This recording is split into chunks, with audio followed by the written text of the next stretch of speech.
राहुल के माँ बाप उसकी पहचान थे, पर जब किसी को पता चलेगा कि उनकी पहचान ही झूठी है, तो हर चीज बेमानी लगने लगती है। हर किया वादा झूठा लगने लगता है। ना कोई मंजिल होती है और ना कोई ठिकाना होता है, और बस रह जाता है तो एक सवाल, आखिर कौन हूं मैं? राहुल, राहुल! ये हल्की चीखने की आवाज राहुल को अपनी सवालों की दुनिया से बाहर ले आती है। वो आवाज राहुल की माँ की थी, जो राहुल का नाम पुकार रही थी। वो बिना कुछ कहे बस माँ से लिपट गया। माँ भी राहुल के सर पर हाथ फेरे जा रही थी। राहुल ने नम आंखों से माँ को देखते हुए कहा, माँ, मुझे पापा को ढूंढने जाना है। आपको कोई आइडिया है वो इस वक्त कहां होंगे? मां ने सिर हिलाते हुए कहा, हाँ, वो जगह है निरोना, कच्छ का ही एक गांव है। ये सुनकर राहुल ने अपनी मां से कहा, मैं आयशा से बात करता हूं मां, आप टेंशन मत लो, मेरी शादी में पापा जरूर आएंगे। तब तक आयशा ने राहुल के कमरे में आकर कहा, राहुल, तुम यहां हो? मैं कब से तुम्हें ढूंढ रही हूं। आयशा के कहने का अंदाज राहुल समझ गया था कि कुछ तो गड़बड़ जरूर है। आयशा ने राहुल को 2 मिनट बाहर आकर बात करने को कहा। राहुल उसके पीछे पीछे आया तो आयशा ने पूछा, गेट पर वो लड़की कौन है जो तुम्हारे बारे में पूछ रही है? राहुल ने चौंकते हुए कहा, लड़की? उसे समझ नहीं आ रहा था कि आयशा किस लड़की की बात कर रही थी। राहुल उस लड़की से मिलने बाहर गया। आयशा भी उसके पीछे गई। गेट खोलते ही राहुल चौंक गया। ये वही लड़की थी राहुल ने जिसकी जान लेने की कोशिश की थी, शालिनी। उसे यहां देखकर राहुल ने चौंकते हुए पूछा, शालिनी, तुम यहां? शालिनी ने हल्की मुस्कान के साथ कहा, हाय राहुल, आई एम सॉरी, मुझे पता नहीं था कि तुम्हारे घर में शादी का माहौल है। मैं फिर कभी आती हूँ। राहुल ने शालिनी को रोकते हुए कहा, नहीं नहीं शालिनी, इट्स ओके, तुम बताओ ना यहाँ कैसे आना हुआ, और तुम्हें मेरे घर का एड्रेस कैसे मिला? शालिनी ने कहा, वो डॉक्टर ने मुझे हॉस्पिटल से छुट्टी दे दी थी। इतने वक्त से कोमा में थी तो पुलिस की नौकरी भी चली गई। समझ नहीं आ रहा था कहाँ जाऊं, क्या करूं, तभी तुम्हारा वो प्रॉमिस याद आया। तुमने कहा था ना तुम मेरा ख्याल रखोगे, तो डॉक्टर से तुम्हारा विजिटिंग कार्ड लेकर सीधे इस पते पर चली आई। पर अब लगता है मैंने गलती कर दी, मैं चलती हूँ। राहुल ने हड़बड़ाते हुए कहा, तुमने कोई गलती नहीं की शालिनी, अच्छा किया जो तुम यहाँ आ गई। यहाँ परिवार के बीच रहकर तुम्हें अच्छा लगेगा। शालिनी को लेकर आयशा के चेहरे पर शिकन साफ दिखाई दे रही थी, पर राहुल लाचार था। एक बीमार औरत को वो घर से निकाल भी तो नहीं सकता था। राहुल ने पलटकर आयशा से कहा, आयशा, तुम इसे अपने कमरे में रुका सकती हो क्या? बस कुछ ही दिनों की बात है। आयशा इस वक्त राहुल से बहस नहीं करना चाहती थी, इसीलिए शालिनी को लेकर वो अपने कमरे की तरफ चल पड़ी। आयशा के पीछे जाते हुए शालिनी के चेहरे पर अजीब सी मुस्कान थी, जैसे कि उसने अपनी पहली मंजिल हासिल कर ली हो। एक खंडहर सी पुराने जमाने की कोठरी में बैठा मास्टर चंद्रवंशी को ढूंढने का तरीका सोच रहा था। तभी कमिश्नर वहां चलता हुआ आया। मास्टर ने गहरी आवाज में पूछा, कुछ पता लगा? कमिश्नर ने हल्की मुस्कान से कहा, मास्टर, आपने मुझे दूध बनाया है तो आपको निराश कैसे कर सकता हूं? पुलिस वाला हूं, तरीके जानता हूं, किसी को भी ढूंढने के। ऐसी खबर लाया हूं कि सुनकर आप मुझे डबल शक्ति दे दोगे। मास्टर ने चिढ़ते हुए कहा, घुमा फिरा के बात करने की मेरी आदत नहीं है, कुछ पता चला है तो बता। कमिश्नर तोते की तरह बोलने लगा। मैंने कच्छ के आसपास के सभी गांवों में पता किया कि क्या पिछले 10-20 सालों में उन्होंने यहाँ कुछ अजीब होते देखा है। तभी निरोना गांव के लोगों ने बताया कि करीब 20 साल पहले उनके गांव में अजीबोगरीब माहौल था। बिजली, तूफान, ऐसा लग रहा था कि मानो जैसे कयामत आ गई हो निरोना गांव में। कुछ ने तो कहा कि ऐसा लग रहा था जैसे भगवान और शैतान की जंग हो रही हो। मास्टर ने उत्सुकता से पूछा, तो फिर चंद्रवंशी के बारे में कुछ पता चला? कमिश्नर ने सिर हिलाते हुए कहा, नहीं, उन गांव वालों को चंद्रवंशी के बारे में कुछ नहीं पता। हाँ, मैं एक ऐसे आदमी को जानता हूं जो उस वक्त इसी गांव में था। उसे जरूर पता होगा कि उस रात आखिर क्या हुआ था।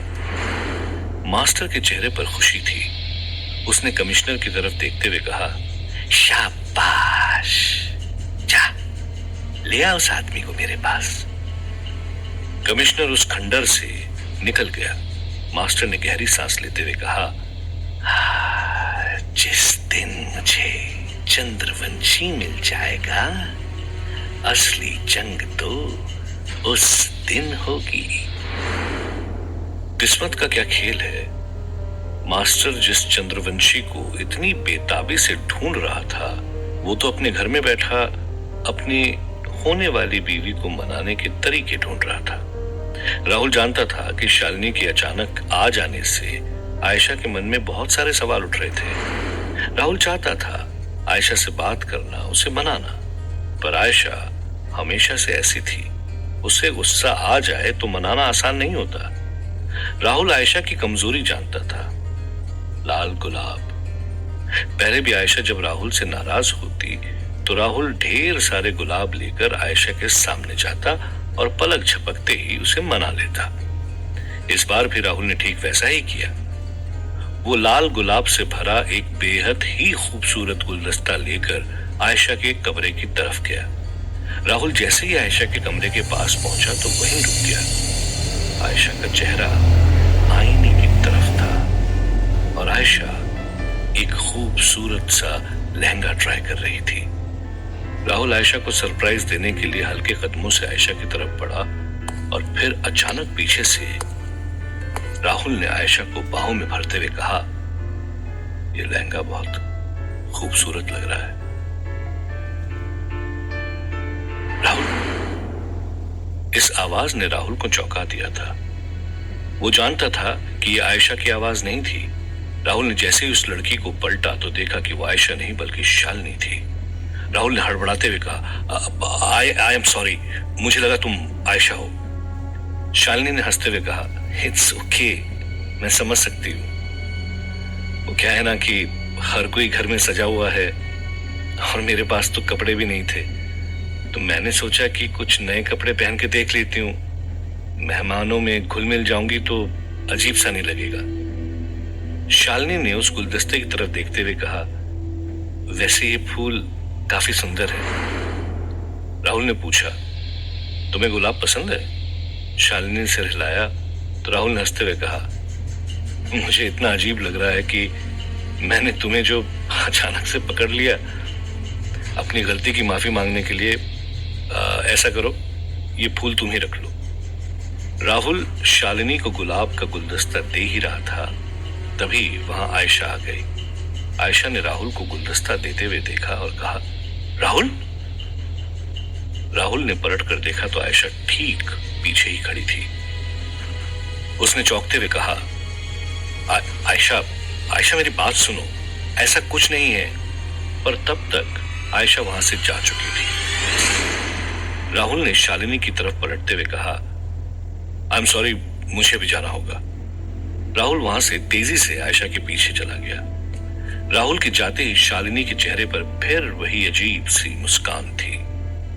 उसने पलट कर देखा तो उसके काले घने बाल सफेद हो रहे थे और तो और उसके नर्म हाथ देखते ही देखते सख्त होने लगे थे, जिनमें बाल साफ दिखाई दे रहे थे। चेहरे पर दाढ़ी भी साफ दिखने लगी थी। ये शालिनी नहीं, कोई और था। उसने तुरंत अपने सर पर हाथ फेर कर उन पर सफेद पड़ रहे बालों को पहले की तरह ही कर दिया। शालिनी ने गहरी सांस लेते हुए आईने में खुद को देखा तो फिर से वो वही खूबसूरत लड़की बन गई थी। उसने अपने आप से कहा, ज्यादा वक्त नहीं है तेरे पास शालिनी। राहुल जब तक आयशा के पास दौड़ता हुआ आया, आयशा अपनी कार में बैठकर निकल गई थी। राहुल जानता था आयशा कहां जा रही है। जब भी वो उदास होती तो वो मरीन ड्राइव पर जाकर बैठ जाती थी और घंटों तक उन लहरों को देखती रहती थी। राहुल ने भी बिना वक्त बर्बाद किए अपनी बाइक स्टार्ट की और आयशा के पीछे निकल गया। इधर नायडू एक मुर्दा घर के वेटिंग एरिया में बैठा अपनी सोच में गुम था। तभी एक डॉक्टर ने नायडू के पास आकर कहा, सर आप जो 5 बॉडी लेकर आए हैं उनका पोस्टमार्टम तो हम नहीं कर पाए क्योंकि कोई भी सर्जिकल नाइफ उन पर काम नहीं कर रहा है।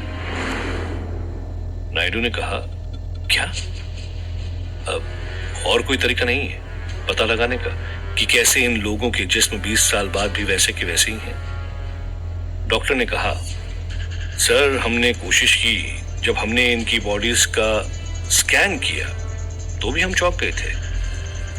नायडू ने उत्सुकता से पूछा, क्या पता चला आपको? डॉक्टर ने कहा, सर इनके शरीर के हर हिस्से उल्टी तरफ है। जैसे आमतौर पर दिल शरीर की बाईं तरफ झुका होता है, लेकिन यहां तो इनके दिल के साथ साथ शरीर के बाकी अंग भी उल्टी तरफ है। नायडू ने कहा, हाँ मैंने भी सुना है, ऐसे केसेस लाखों में एक होते हैं। डॉक्टर ने नायडू को बताया कि इस परिवार के 5 लोगों के साथ यही बात थी। इन सभी के दिल दाईं तरफ थे। एमआरआई में ऐसा लग रहा था जैसे ये इंसान के शरीर में कोई और ही प्रजाति हो। ये बात सुनकर नायडू दंग रह गया। महेंद्र नाथ गुप्ता और उसके परिवार के अतीत के बारे में जानने के लिए नायडू अब और उत्सुक हो गया था। राहुल ने अपनी बाइक ठीक आयशा की गाड़ी के पास लगाई और देखा कि आयशा अकेली वहां लहरों के सामने बैठी हुई थी। राहुल चुपचाप आयशा के पास जाकर बैठ गया। आयशा ने राहुल को देखा पर उसने कुछ नहीं कहा। राहुल धीरे से आयशा के पास आया और उसने कहा, कई बार जो दिखता है वो होता नहीं आयशा, तुम तो ये अच्छी तरह से जानती हो। आयशा ने गुस्से में कहा, मैं कुछ नहीं जानती राहुल, क्योंकि तुम मुझे कुछ बताते ही नहीं। आखिर सच क्या है उस लड़की का, मुझे अभी जानना है। राहुल ने गहरी सांस लेते हुए कहा, ये राहुल यादव की गर्लफ्रेंड शालिनी है। राहुल यादव का नाम सुनते ही आयशा चौंक गई। राहुल ने कहा, हाँ मुझे भी ऐसा ही शौक लगा था।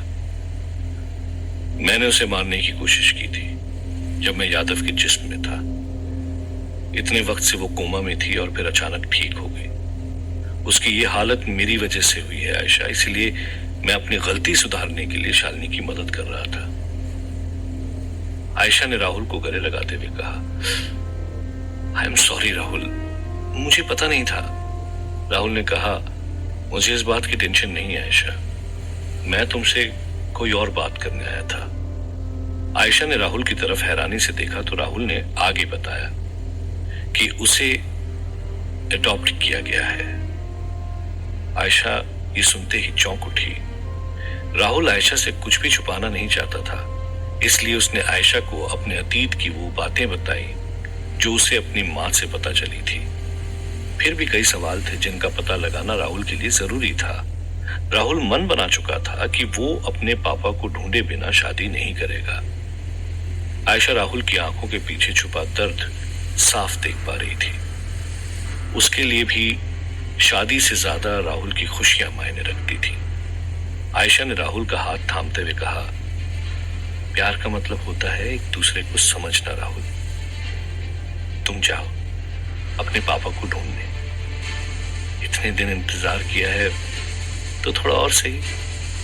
आयशा ने कह तो दिया था, लेकिन कहीं ना कहीं उसके मन में भी डर था कि राहुल के पिता जिन्होंने एक बार उन दोनों को अलग किया था, वो इस बार कोई दूसरा खेल ना खेले।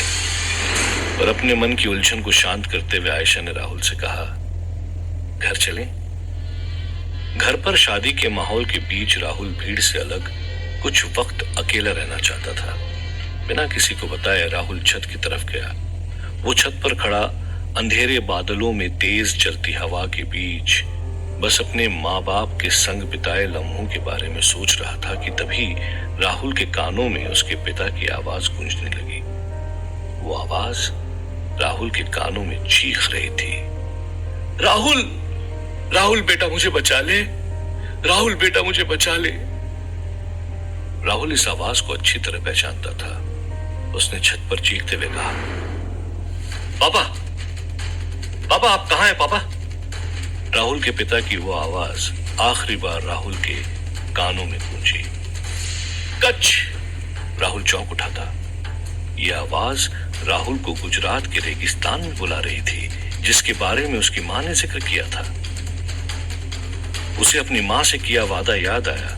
राहुल ने तय कर लिया था कि वो अपने पिता को किसी भी हाल में शादी तक घर लेकर आएगा।